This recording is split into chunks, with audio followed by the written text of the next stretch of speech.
Assalamualaikum warahmatullahi wabarakatuh. Saya Nike Syarani dari kelas MN22J. Di sini saya akan menjelaskan usaha kelompok saya, yaitu Risolisius. Nah, mengapa kelompok kami memilih risol? Karena risol merupakan makanan yang renyah, juga sudah dikenal di berbagai kalangan orang Indonesia gitu, dan cocok di lidah orang Indonesia. Oleh karena itu kami memilih risol sebagai usaha kami untuk kewirausahaan ini. Nah, risol kami juga muncul dengan beberapa keunggulan. Salah satunya bahan-bahan yang digunakan merupakan bahan-bahan yang berkualitas. Bahkan kulit lumpia itu renyah karena kami membuat sendiri, sehingga mengapa dikatakan risol ayam suwir kami ini merupakan risol ayam premium karena semua bahan-bahannya terjamin dan berkualitas. Adapun alat-alat untuk risol ini tuh teflon, tabung gas, baskom, centong, kuali, pisau, dan kompor. Untuk bahan-bahannya sendiri ada kulit risol, yang untuk membuat kulit risolnya itu tepung terigu, tepung aci, telur, penyedap rasa, garam, ayam, cabai, bawang putih, serai, kaldu, dan bumbu lainnya. Baik, peran saya di sini yaitu di bagian produksi. Nah, di bagian produksi ini tuh ada pembuatan kulit lumpia, penyuiran ayam, juga nanti sampai pembentukan risolnya. Yang pertama akan saya bahas yaitu pembuatan kulit lumpia.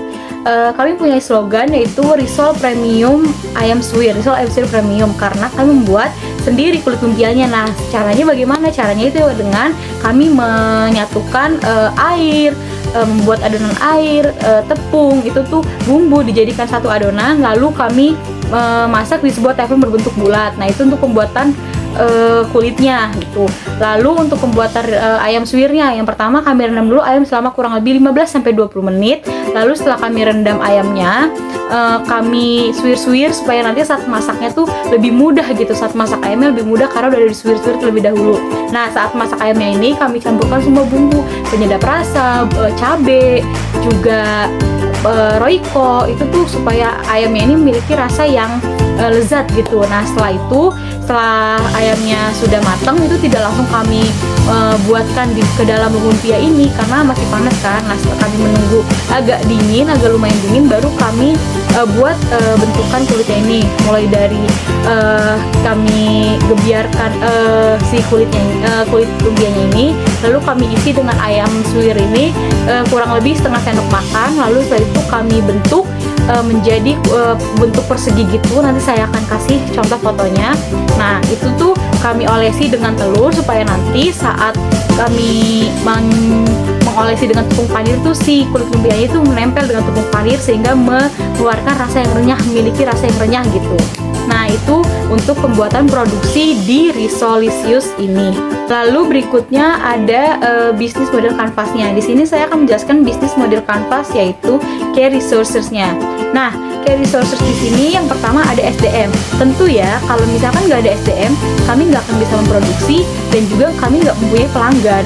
Nah, kenapa jadi si SDM ini merupakan kunci penting untuk usaha ini ya? Karena dengan adanya kami sebagai pembuat dan juga ada pelanggan sebagai pembeli, usaha kami ini akan terus tetap berjalan.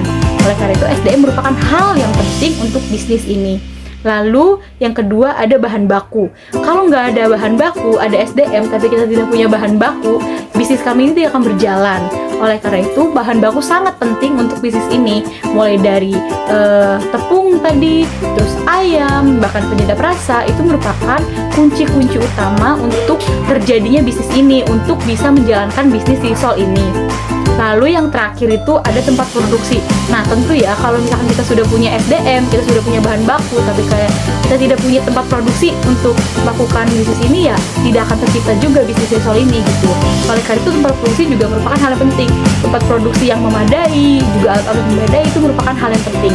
Nah, kami memproduksi risol ini di salah satu rumah rekan kami di daerah Kosambi gitu. Oleh karena itu, kenapa tempat produksi juga merupakan kunci yang penting untuk menjalankan usaha risol ini. Sekian pemaparan dari usaha kelompok saya yaitu Risolisius. Semoga ini membantu teman-teman semua yang mungkin ingin membuka bisnis risol sendiri ya. Kurang lebihnya mohon maaf, saya ucapkan terima kasih.